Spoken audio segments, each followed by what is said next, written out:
industry. Hindi hinay. Flex din ng China at hindi bilhin ang produkto ng Pilipinas. Hindi lang po natin yung galit. Alam mo yung boycott na yun.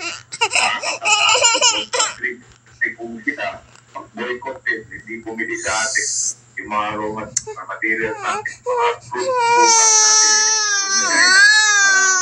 matitindaan. Maaari rin daw tabangan ng ibang bansa dahil marami sa mga produkto ina-assemble lang sa China. At kung may maaangkatan mang ibang bansa, posible mas mahal daw ito.